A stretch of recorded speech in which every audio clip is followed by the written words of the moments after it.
હું પણ મજામાં છું, તમે પણ મજામાં જશો. તો આપણે કેરીની સિઝન છે એટલે કેરી તો ખાઈ લીધી. હવે ગોઠલા, આપણે ગોઠલામાંથી ગોઠલી વધી છે એનો મુખવાસ પણ બનાવવો પડશે ને. એની માટે આપણે ગોઠલા લીધા છે. હવે એમાંથી આપણે ગોઠલી નીકાળતા એની માટે આવી રીતે આમ ઊભો રાખવાનો અને આમ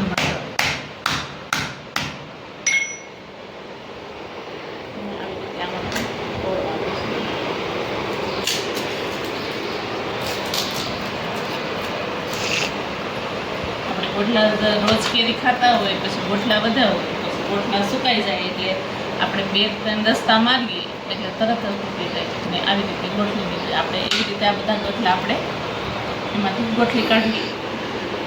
આપણી ગોઠલામાંથી ગોઠલી બધી નીકળી ગઈ છે. હવે એને આપણે બાફવા મૂકવાની છે.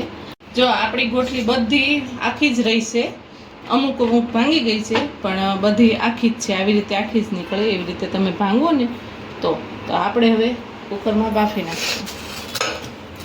કુકર લીધું છે, આપણે બધી કુકરમાં બાફી પછી શું છે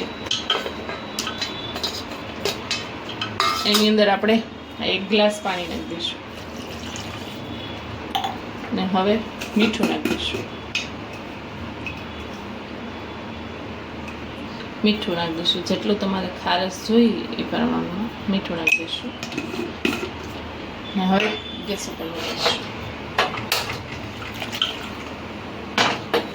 આપણે હવે 4 સીટી કરવાની છે.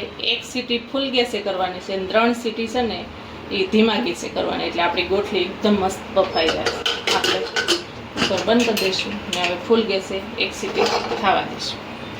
ફૂલ ગેસે 1 કરી નાખશું, 3 ધીમા ગેસે. આપણે 3 થી 4 વિસલ થાય આમાં સીટી થઈ ગઈ છે. આપણે હવે જોઈ લઈએ. બફાઈ ગઈ છે ને મસ્ત. જો આખી જ રહી છે ને બધી બફાઈ ગઈ છે, ગરમ ગરમ છે. જો આપણે હવે એક કાણાવાળી જારી લેશું ને એની અંદર આપણે બધી ગોઠલી અંદર નાખી દઈશું એટલે પાણી બધું આપણું નીકળી જાય. આપણે બધી ગોઠલી નાખી દઈશું. જો આપણે આખી ગોઠલી છે ને બધી. હવે આને આપણે નીતરવા મૂકી દઈશું. પછી થોડીક ઠરે પછી આપણે એને કટકા કરીશું. આપણી ગોઠલી ઠરી ગઈ છે. હવે એને જેવી રીતના આપણે પીસ કરવા હોય ને એવી રીતના કરવાના. શાકેથી કરવા તો શાકેથી કરવાના, નકર આવી રીતની ખમણી આવે છે. આ રીતની ખમણી આવે છે. આપણે આવી રીતની એમાં અમે આવી રીતે આમ કરવાના છે. એને આપણે લઈ લીધી ને હવે આપણે ગોઠલી લઈ લઈશું ને આવી રીતે આમ આપણે એને પતલી પતલી, તમારે જો ખમણીને કરવી હોય તો ખમણી નહીં કરવાની, ઓલી સેવ જેવી પતલી પાડવી હોય તો. અમારે આવી રીતે પાડવી એટલે અમે આવી રીતે પાડીશું. જો આવી રીતના પીસ આપણે આવી રીતે પાડી નાખવાની. જો આવી રીતે થાય, એકદમ પતલી થશે ને જલ્દી સુકાઈ જશે ને મસ્ત લાગશે. આવી તમારે જો ખમણીથી ખમણવી તો એનાથી નહીં ખમણી નાખવાની, નકર પતલા પતલા શાકેથી કટકા કરવા હોય તો એવી રીતે કરવાનું. અમે આવી રીતે બનાવીએ છીએ તો મેં આવી રીતે કર્યું. જો આવી રીતે બધા કટકા આપણે સીણી લઈશું. બધી આપણી બધી ગોઠલી છે એ ખમણાઈ ગઈ છે. આવી રીતે જો આવી રીતે સ્લાઈસ થઈ જવી જોઈએ. આવી રીતે બધી ખમણાઈ ગઈ. હવે એને આપણે પંખા નીચે સૂકવવાની છે. એ સુકાઈ જાય, એકદમ ક્રિસ્પી થઈ જાય. સુકાઈને એકદમ ક્રિસ્પી થઈ જાય પછી આપણે એને ઘીમાં તળવાની છે. તો હવે આપણે એને પંખા નીચે સૂકવી દઈશું. કાલે જે ગોઠલી છે એ સૂકવીથી, કાલે રાત્રે સૂકવીથી, આજ સવારે તો સાવ સુકાઈ ગઈ. જુઓ કેવો મસ્ત અવાજ. આવો અવાજ આવે ને ક્યારે જ આપણે ગોઠલીને ઘીમાં શેકવાની છે. જો અવાજ એ મસ્ત આવે છે અને એકદમ મસ્ત થઈ ગઈ.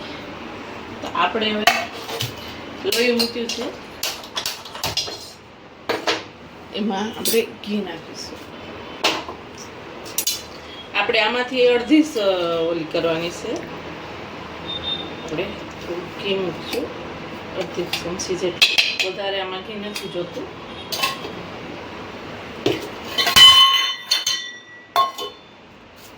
ને આપણે ઘી ગરમ થાય છે ત્યાં સુધી આમાંથી આપણે અડધી જ ગોઠલી તળવાની છે ને અડધી આપણે ડબ્બામાં ભરીને ફ્રીજમાં મૂકી દેવાની છે. ફ્રીઝરમાં નથી મૂકવાની, ફ્રીજમાં મૂકવાની છે. તો એને પછી પાછી આપણે આ જે અત્યારે બનાવી હોય એ શેકી હોય એ પૂરી થઈ જાય અત્યારે જે આપણે તળી હોય ને ઘીમાં એ અડધી ખૂટી જાય ને પછી પાછી બીજી બનાવવાની. એટલે શું છે કે તાજે આપણને ખાવા મળે.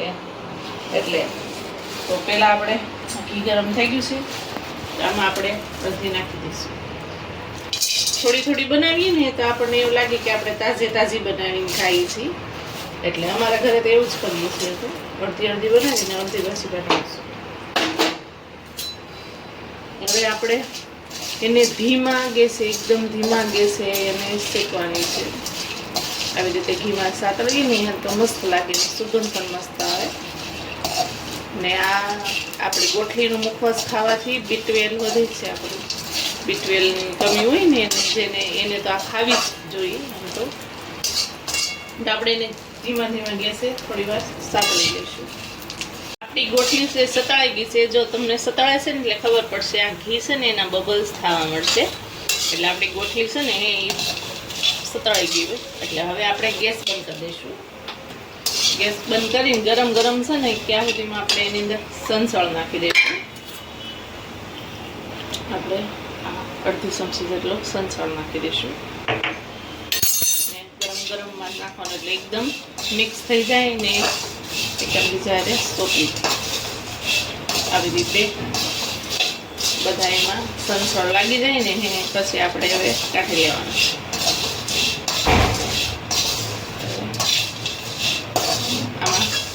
બાઉલમાં કાઢી દઈશું. તમે પણ ઘરે એકવાર ટ્રાય કરજો, બહુ મસ્ત લાગે છે. અમે તો અમારા ઘરે આવી રીતે બનાવીશું. તમે કેવી રીતે બનાવો છો એની અમને રેસીપી તમે આવી રીતે જ બનાવો છો તે અલગ તો અમને કોમેન્ટમાં હા એમ લખજો. ખાલી તૈયાર છે આપણો ગોઠલીનો મુખવાસ. જો છે ને મસ્ત બન્યો છે ને. તૈયાર છે આપણો ગોઠલીનો મુખવાસ. જો તમને મારી રેસીપી સારી લાગી હોય તો લાઈક કરો, શેર કરો, સબસ્ક્રાઈબ કરો. ભલે મિત્રો, બાય.